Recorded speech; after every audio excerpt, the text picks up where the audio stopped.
Dzień dobry, z tej strony Paweł Jeżowski i redaktor Mateusz Lech. Witamy w dzisiejszym komentarzu dnia. Dzisiaj dosyć ważny temat. Od rana z Mateuszem się kłócimy. Na jaki temat? No kłócimy się na temat przyszłości O kasę, Rosji. jak to zwykle. O kasę, tylko nie naszą tak. tym razem, tylko o kasę Rosjan i Rosji. Tak, o kasę Rosjan mamy dwa różne punkty widzenia. Myślę, że warto zostać z nami do końca. I możecie też pisać, kto z nas ma rację, może obaj nie mamy racji i wy widzicie to na przykład inaczej.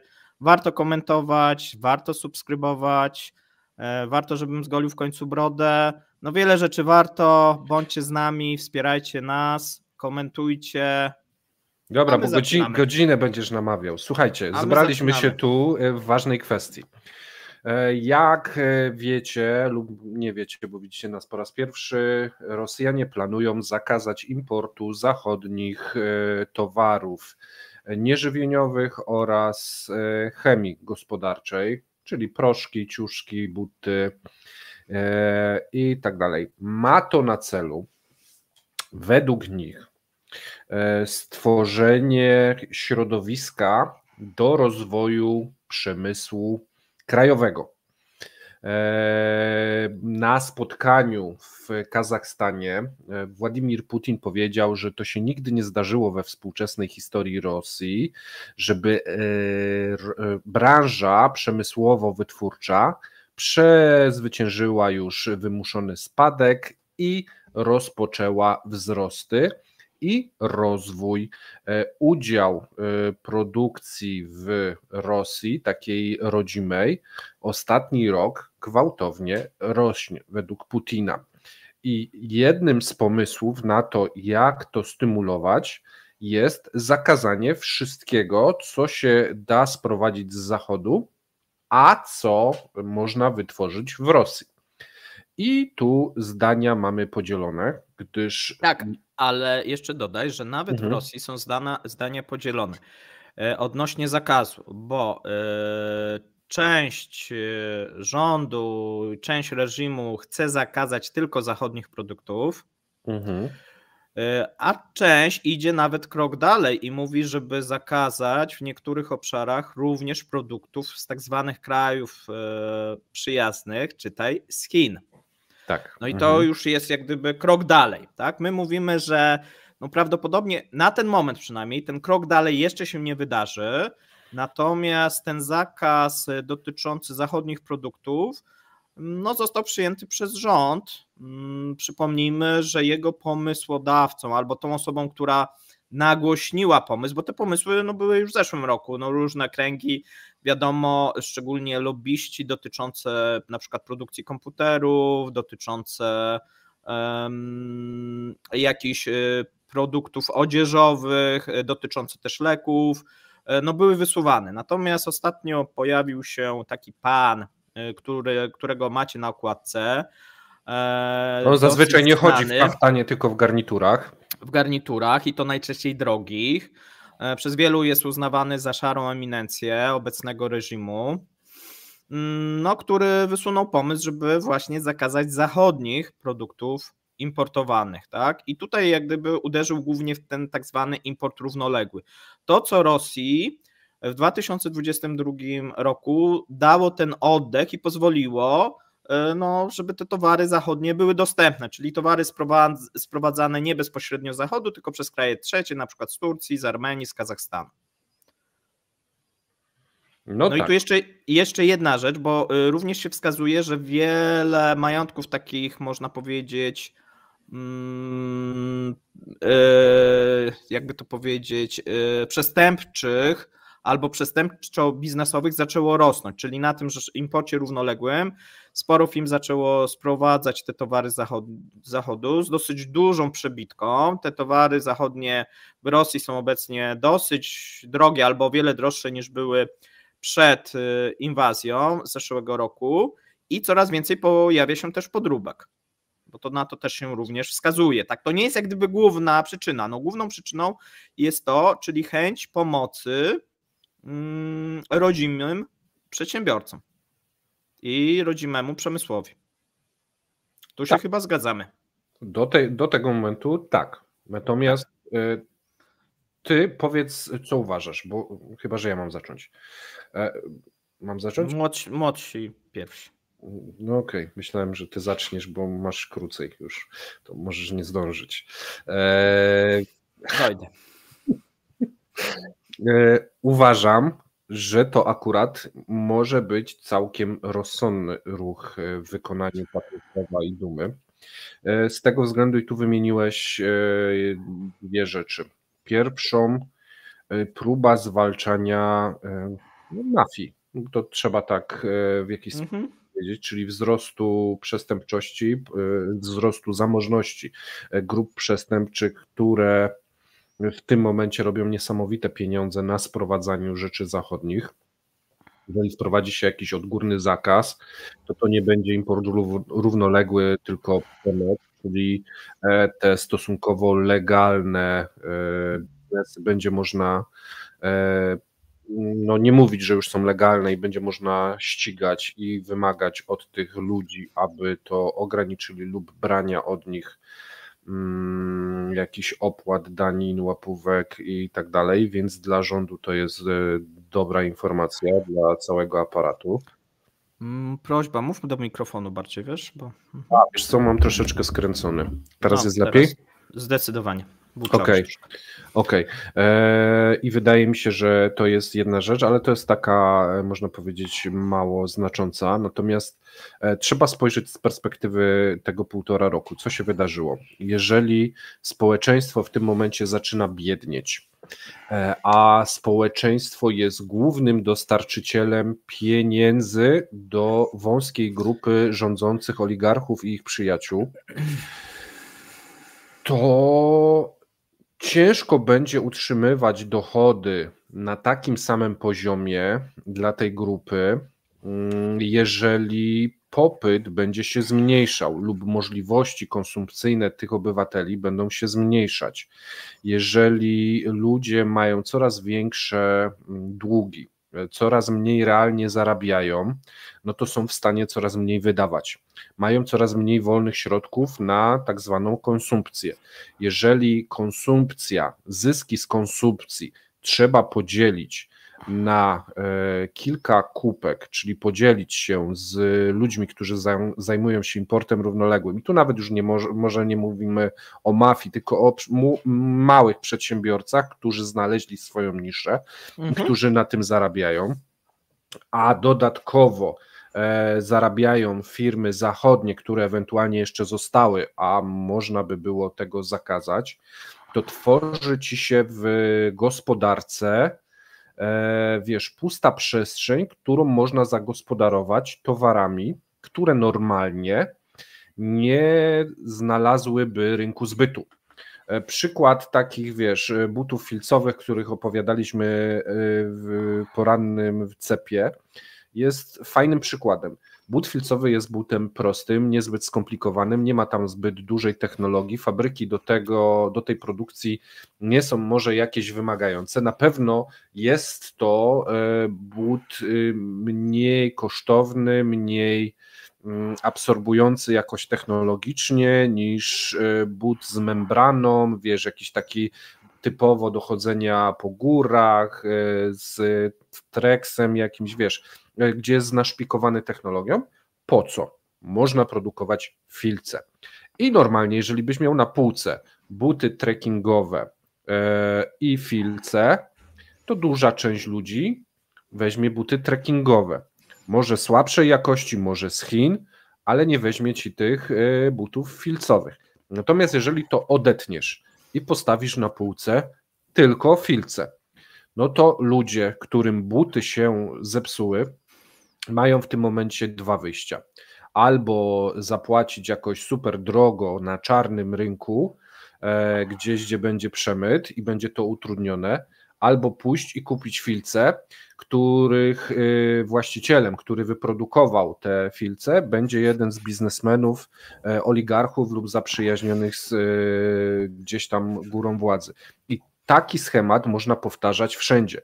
Po co kupić PlayStation 5 Inaczej, po co produkować i próbować wyrównać swój produkt, na przykład z konsolą PlayStation 5, jeżeli można produkować coś na poziomie Pegasusa i jeżeli zakażesz wszystkiego innego, no to i tak to sprzedasz z fajnym zyskiem. I tu jest gdzieś mój tok myślowy, że to akurat jest dla władzy dobry pomysł z wprowadzeniem, bo nieważne, że ta jakość będzie słabsza, nieważne, że będzie mniejszy wybór, ważne, że szczyt władzy, grupa oligarchów, grupa przedsiębiorców, którzy są w Rosji, będą w stanie na tym produkcie zarabiać, bo nie będzie innej konkurencji, nie będzie alternatywy. I tutaj kontra. Na sam początek powiem, z czym się zgadzam i co na pewno nastąpi po wprowadzeniu tych zakazów, nakazów, no i ograniczeniom. Na pewno będziemy widzieć ratowanie tej gospodarki na papierze. To znaczy będziemy mieli wzrosty papierowe, czyli jeżeli zakażemy, szczególnie w tej pierwszej fazie, produkcji, znaczy importu powiedzmy butów, szczególnie importu zachodnich, no to jeszcze jest kwestia właśnie tych chińskich, bo to do tego przejdziemy może jako dojdziemy, bo to case. będzie taki osobny case, ale powiedzmy zakażemy, no to producenci obuwia będą zadowoleni, bo będą mogli sprzedawać więcej. Jaki będzie efekt? No, produkt krajowy brutto się poprawi, dzięki temu będzie można w Polsce różnego rodzaju doktorzy i panowie na B będą mówili, zobaczcie, Rosja ma się świetnie, wprowadziła autarkię, model Korei Północnej i to się sprawdza, tak? A więc to, co propaganda będzie przekazywać w Rosji oraz ta propaganda prochińska, prorosyjska w Polsce, no będzie im się mniej więcej zgadzało, tak? Zaraz tam Bank Światowy da dane, że tam jest wzrost i tak dalej. I to już nie tylko w przemyśle tym wojskowym, ale również, zobaczcie, w przemyśle cywilnym, tak? Opanowali rubla, opanowali tutaj problemy, są niezależni, nie? Same plusy. Tylko, że to będzie fikcja. Bo powiedziałeś, że te towary, sam nawet to przyznałeś, te towary będą dostępne.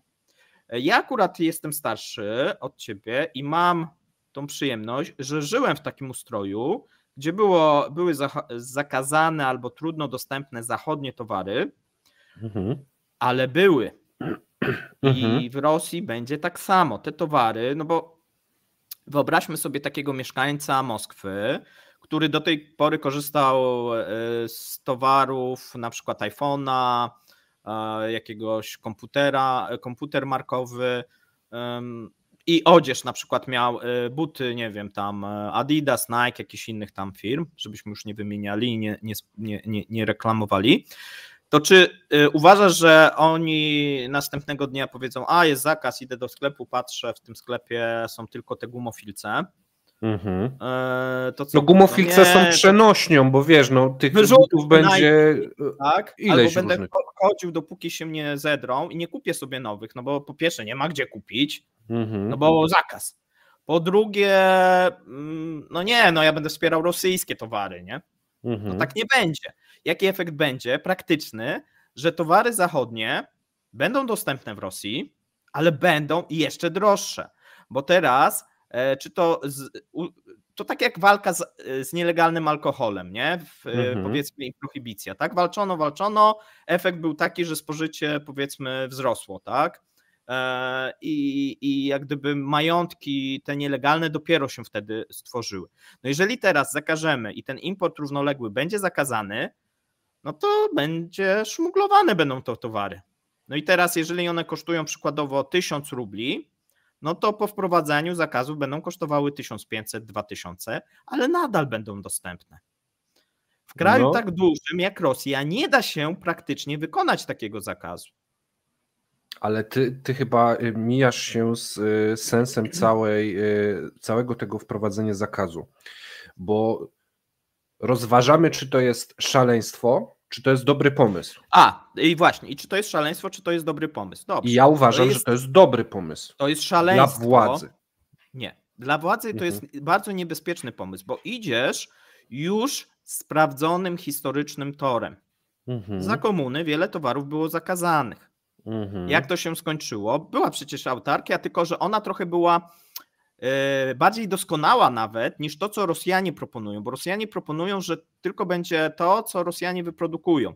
No jest kwestia jeszcze tych Chin, a za powiedzmy Związku Sowieckiego to, co blok wyprodukuje, nie? Czyli mogłeś kupić rosyjskie towary w Polsce i w Rosji polskie i nie wiem, tam z Enerdówka jakieś i tak dalej, a teraz oni proponują, że jak mamy jednego producenta, który robi buty, to będą dostępne tylko buty tego producenta. Ja rozumiem producentów butów, no bo to jest monopol.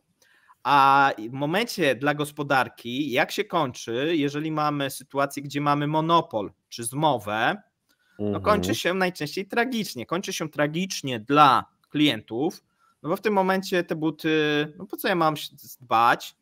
Szczególnie jeszcze, że władza będzie mówiła, zacznij mi regulować ceny, bo to będzie druga rzecz. Bo jak ja będę chciał podnieść cenę tych gumofilców, no to oni powiedzą to nie możesz podnieść, tak, bo to jest towar pierwszej potrzeby. Nie możesz podnieść tej ceny. W związku z tym, jeżeli koszty mi pójdą, no to ja będę pogarszał jakość tych gumofilców, żeby wyjść na swoje.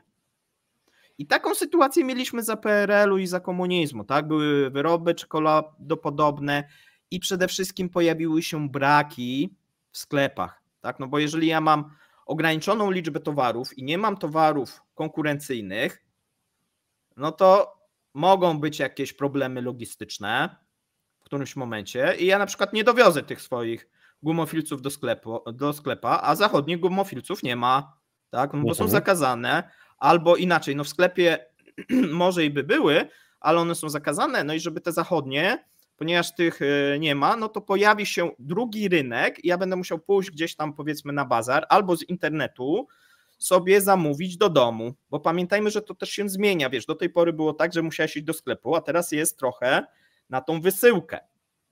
A więc może się zdarzyć, że powstanie bardzo dużo firm, które będzie tego typu towary zachodnie wysyłało ci bezpośrednio kurierem do domu. Okej. I oczywiście możesz powiedzieć, wszystkiego można zakazać, no tylko wiesz, że to musisz zbudować następny teraz mechanizm, jakichś komisarzy teraz, którzy będą, wiesz, przeszukiwać ten internet rosyjski i patrzeć, o, tu jest sklep jakiś internetowy, nie? Co oni mają w swoim? O, zachodnie produkty. Dobra, no to ich tam banujemy, nie? I tak dalej, wiesz. Rynek nie znosi próżni, tak? Jeżeli coś zakażemy, to gdzieś indziej to się pojawi. I teraz, czy to jest korzystne dla władzy? W dłuższej perspektywie, a nawet średnioterminowej perspektywie nie, bo to do tej pory Rosja próbowała udawać, że jest normalnym państwem.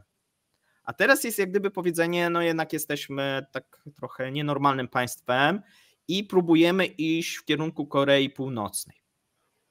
Mogę teraz ja? Skoro musisz. Tak. Jaki był największy problem Rosji przed rozpoczęciem wojny? Gospodarczy. Największy problem? Tak, ich przemysł był niekonkurencyjny. Jeżeli chodzi o udział przemysłu Rosji zaraz po upadnięciu bloku, po upadku ZSRR na początku lat 90., 26% PKB Rosji to był udział przemysłu przetwórczego.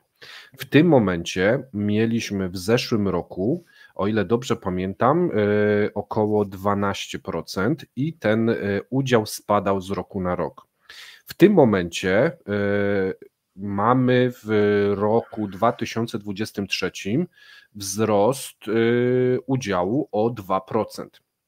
Więc mamy odwrócenie trendu, czyli gdzieś albo ogólne PKB spada i po prostu wzrosło to w stosunku, albo firmy są zmuszone do wysiłku, do przestawienia się zamiast ściągania na łatwe, produkowania swojego, może gorszego, może nie zawsze będzie dostępne, ale jest to sytuacja taka, że musisz albo nie będzie, albo nie ma nigdzie, jak wyprodukujesz, to sprzedasz wszystko, bez względu na jakość.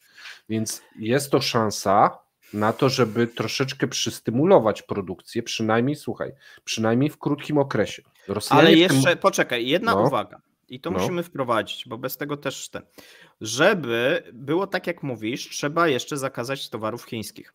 Bo problemem tak, tu jest bardzo ważnym tematem. Największym w tym momencie to nie są chyba dla tych producentów rosyjskich, oni w coraz mniejszym stopniu, znaczy w pewnych obszarach powiedzmy, nie wiem, marek premium pewnie konkurują, albo inaczej. W tych markach premium to chyba nawet nie będą konkurować, bo nie będą produkować, nie wiem, jakichś super nie potrzebujesz. Butów, nie wiem, takich porównywalnych z jakimiś najdroższymi butami zachodnimi, tylko w jakimś takim masówce. A masówce, no z kim konkurują? No z producentami z Azji, no i największymi tutaj graczami są Chiny. I teraz, żeby to poprawić, no to trzeba by jeszcze, no bo inaczej to będzie to dziurawe, to znaczy będzie jeszcze gorzej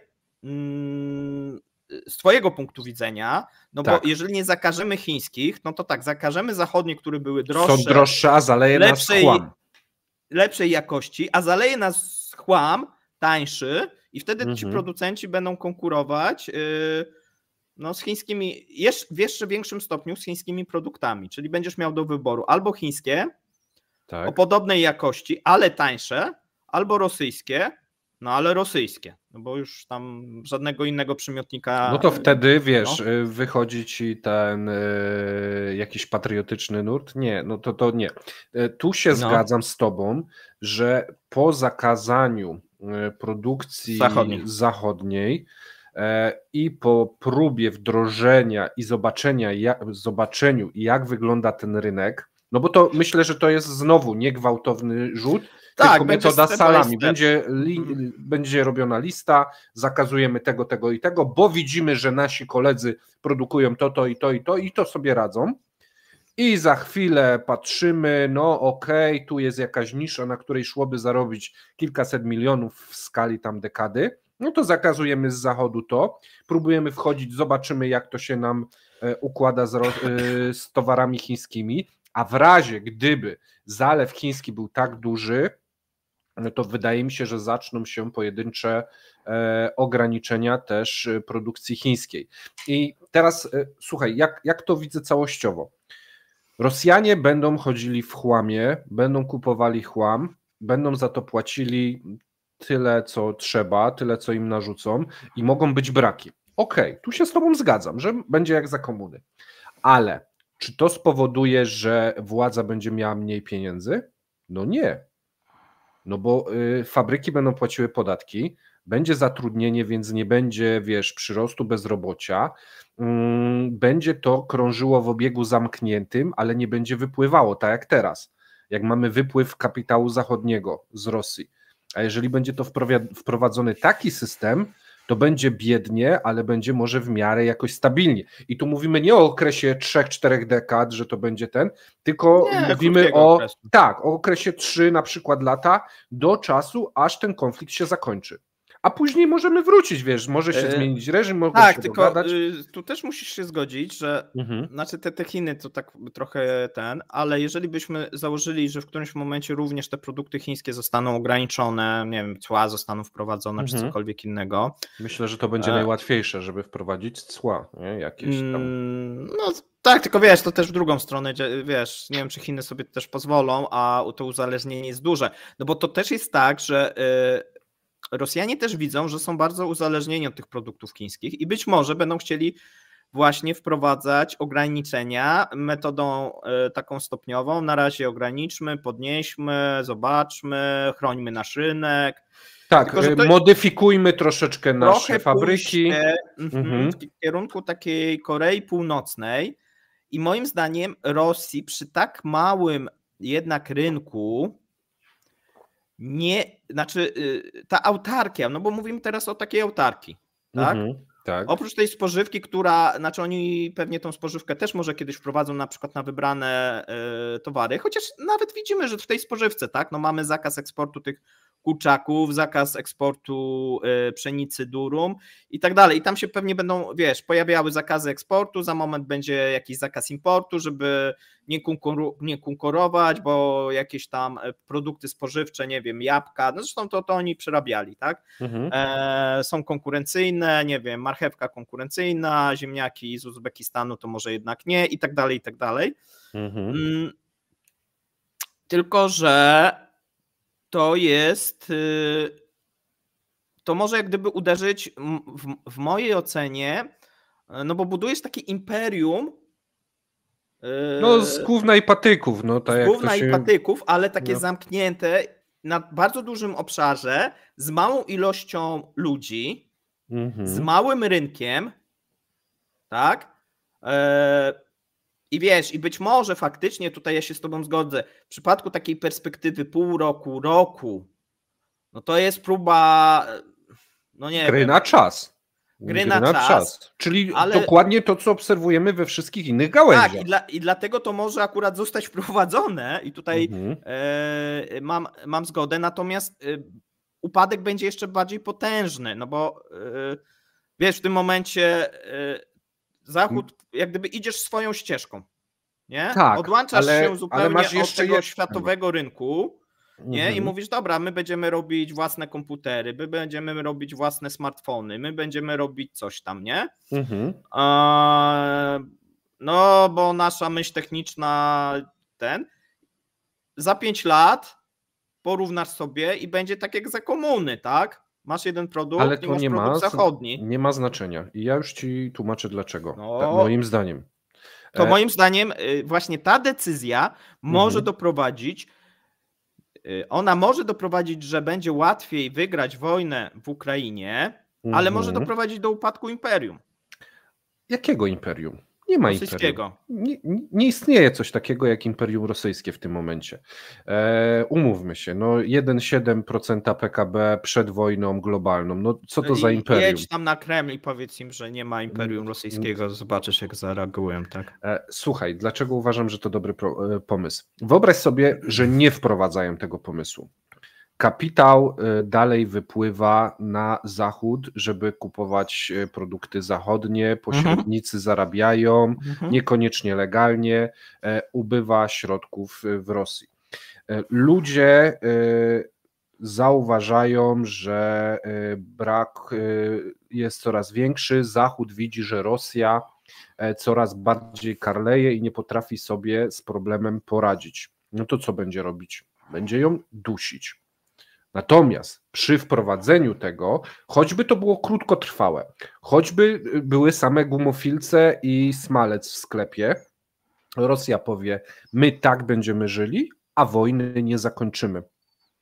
I tu masz polityczny, wydźwięk i pokazujesz Zachodowi, że jesteś zdeterminowany i jesteś w stanie przycisnąć te społeczeństwo do gleby, i żeby oni chodzili w tych gumofilcach i nie kupowali iPhone'ów i ewentualnie uzupełniać. Ale oni będą kupować iPhony. No dobra, ale ale dostępność tego społeczna przed wojną. Jeszcze bardziej właśnie będzie na zasadzie takiej, że elita ma iPhony, jeździ Mercedesami. Ale tu akurat mi nie o to chodzi. Chodzi mi o przekaz polityczny do Zachodu, bo to jest to, co ty powiedziałeś, że w tabelkach będzie wyglądało to ładnie, będzie narracja taka, Rosja sobie radzi. I co? I byliście w błędzie. Trzeba temat zakończyć, trzeba Ukrainę zmusić do zakończenia tej wojny, najlepiej oddając część terytorium, no bo Rosja przechodzi w byt całkowicie niezależny od Zachodu i na tym nikt nie skorzysta, a wojnę będą prowadzić. I myślę, że to jest system tego wprowadzenia i próby utrzymania i stworzenia właśnie takiego bytu niezależnego, to jest taki czynnik ekonomiczno-polityczny i gdyby tego nie zrobić, no to wychodzi na papierze, jak Rosja karleje. A jeżeli wprowadzą, to przez ten rok, czy 2, czy 3 papier czy Excel będzie wyglądał pozytywnie. Tak, Excel, papier będzie wyglądał. A tu o to chodzi. Tu chodzi o to, żeby szła ta pompa na zachód, żeby pompa się dogadać. pseudoekspertów, tak. No ale nie, no wiesz co, kandydat na prezydenta, dzisiaj czytałem wywiad z nim. Dobrze. No. Wiesz, w Stanach Zjednoczonych mówi, że Rosja radzi sobie świetnie. Ale on tu, i wiesz, w ogóle różne rzeczy w ogóle mówi. Akurat nie mówię o nim, tylko o jakimś mniej dostępnym, ale wiesz, taka narracja będzie pompowana i będzie szła na to kasa, żeby pompować, że Rosja przejdzie tą transformację. No ale poczekaj, ale tak naprawdę jaki jest przekaz dla Zachodu? No, dla ludzi bardziej rozsądnych. No nie wiem, też teraz muszę takie słowo użyć. Poczekaj, muszę takie słowo użyć. Ja ci wejdę słowo za nim. Ilu ludzi nas ogląda? Ile ludzi obejrzy ten odcinek? 12 000, 15 000. Jak polecicie na social mediach, może poleci 20-25 tysięcy. A kogo obejrzy 300 000 ludzi? Kogo obejrzy 500 000 ludzi? Osobę, która powie, że Rosja ma się świetnie. No to jaki przekaz pójdzie? Ilu polityków, którzy podejmują decyzję, obejrzy nas, a ilu polityków obejrzy doktora? Tu masz niestety rację, bo nadal jeszcze nie jesteśmy popularni, ale może się to zmieni. Tutaj liczymy na was. No bo taki dla, powiedzmy, ekspertów przekaz jest, że im odjebało, tak? No nie bójmy już się tego, że no bo to jest jak gdyby rzucenie się trochę w przepaść, tak? No robienie autarki, ja kiedyś rzucenie się w przepaść, ale w locie lecisz tak, z uśmiechem. Wiesz, no tak. I jeszcze liczysz, jeszcze tam daleko, zanim upadnę, radzę sobie, nie? Wojna się skończy, Zachód tam przycisk. Tak. Tu masz rację i niestety, albo stety, to jest ten kierunek. Ale z drugiej strony, jakby popatrzeć z polskich interesów, no to lepiej. No lepiej. Bo teraz, bo jeżeli oni wprowadzą autarkię, wyrzucą te zachodnie firmy, znacjonalizują, no bo jak masz zachodnią firmę, po co ta zachodnia firma tam w tej, nie pasuje tym oligarchom. No, wiesz, nacjonalizujesz, zmieniasz nazwę z Chibo na Tibio. Tibio, tak, i wtedy jest robisz rosyjską kawę, nie? No tak, ale te zachodnie, co jeszcze zostały, to one są takie... psują do tej pory, ale do tej pory to jeszcze były potrzebne, żeby mówić, że sankcje nie działają i że oni się nie wyprowadzają. A teraz narracja się zmieni, my sobie poradzimy i trzeba ich wyrzucić. To jest taki, tam są agenci, tam nie wiadomo kto pracuje i tak dalej. Trzeba to znacjonalizować, przejąć, być może jakiś oligarcha to sobie zagarnie i tak dalej, i tak dalej. Zresztą zawsze komuś można dać. Na przykład syn Kadyrowa, jeszcze jest jeden, który nic nie dostał, nie? Więc... Nie, chyba już też dostał. A nie, też dostał. Najmłodszy. Nie, to nie wiem. No dobra, no to jakiegoś syna kogoś się znajdzie, tak? Tak. Patruszew ma w końcu też 2 synów, a więc tam też nie jeden rolnictwa, drugi tam ten biznesmen. W każdym razie oni... I teraz tak, jak wrócić do business as usual za powiedzmy 3 lata, jak już będzie ta autarkia? No tak... A po co wracać? Po co wracać, właśnie. Po co wracać, jak kasa ci się zgadza? Konkurencji nie masz. Rozdałeś to między 30 ludzi. Nie, w którymś momencie po prostu ekonomicznie to się ten projekt spali, tylko że to może... Ale masz 6 pokoleń do przodu zapewniony byt. Oni już mogą wiedzieć, że to już jest koniec tego reżimu. Trzeba zrobić golenie, ustawić rodziny 6 pokoleń do przodu, a później wyjechać do Nowej Zelandii czy do Dubaju i sobie dożyć.